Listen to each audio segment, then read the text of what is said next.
everyone. We are with Jeff Gigante at one of his newest restaurants. We're making sushi, and we wanted to get his take on Tampa and the culinary scene. Tampa's exploding right now. Florida's exploding right now. The southeastern United States, people are moving. And so we wanted to be kind of on the forefront of elevating the culinary landscape. How do you come up with a new concept? So, I mean, this is restaurant, what, number 33? This is 33 in my life, and number 3 in our restaurant group, Next Level Brands. We started with Forbici Modern Italian, a big, beautiful, convivial Italian restaurant. Then we did Boulon Brasserie. You know, every great town needs a big brasserie, a French, every day, all day, 3 meals a day restaurant. And here we are, American. It's really simple if you think about it. We look at the culinary landscape in which we are, the Tampa Bay area, and we just kind of fill in holes that are missing.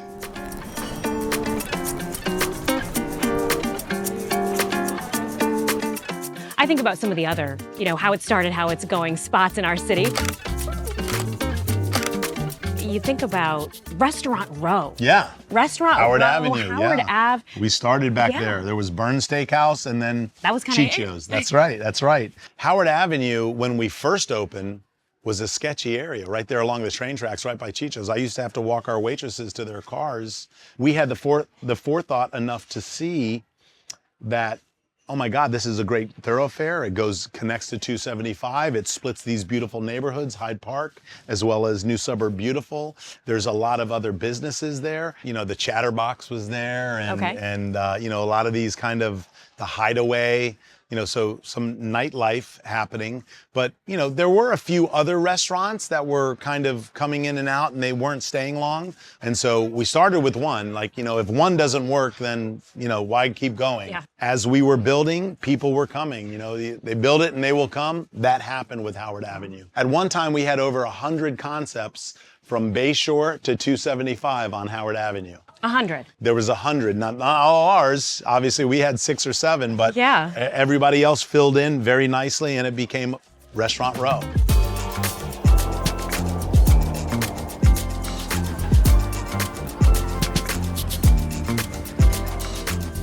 What is different, Jeff, about your new restaurants compared to Restaurant Row, compared to Howard? Everything now is guest experience. So if you have this, where you see that the actual fish is hanging over, touching the plate. When they go to dip this in, this is gonna drip, maybe drip on their shirt, as compared to something like this is much cleaner. It's easier to bite for them. So like what I like to do is make sure that they're slicing the fish just perfectly so it fits right on top of the actual rice. So that way you got a nice little, you dump in the sauce. I'm picking up a tiny little piece of fish right here, all right? This did not make the cut.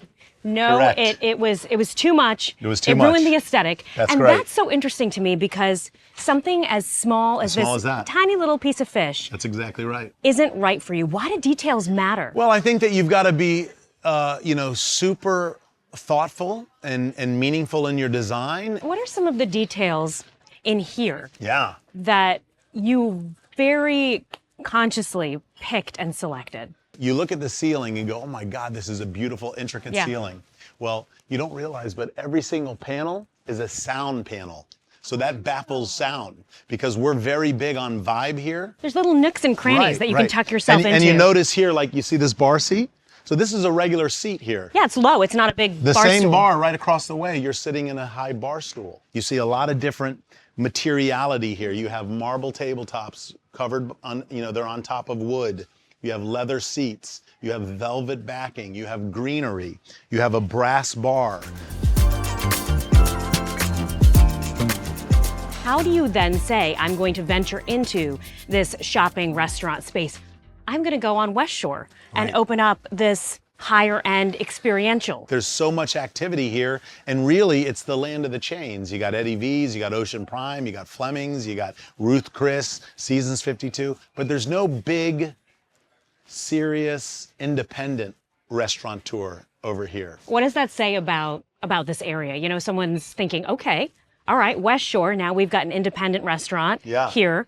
What's next? This happens to be in my partner Andrew Wright's complex that he was building, and he wanted a big anchor store. So it worked out really well because we're in between two malls. We're right by the airport. There's 100,000 office workers within a mile and a half of this location. Teaming up with Andrew, what was the first brainchild that you both had together where you were like, you know what, we're going to work together and we have a vision? What attracted you to working with him? You know, we both kind of grew up without a lot. You know, we had a lot of love, but didn't have a lot of money.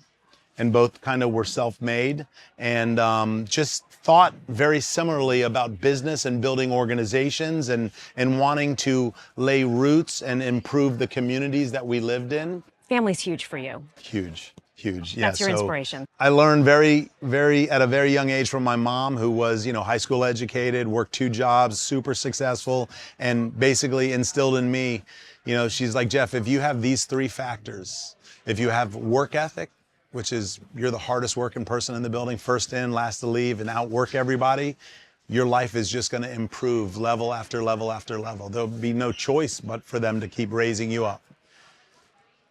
Relationships. Build deep-seated, meaningful, inspiring, long-lasting relationships and have them be organic and authentic. And then the third is innovation. Always be ahead of the curve. So we're attracting the best and the brightest, and I think you're only going to see more of that, and that's going to attract more and more people wanting to live here. I like that take on Tampa. Yeah, it's a good one.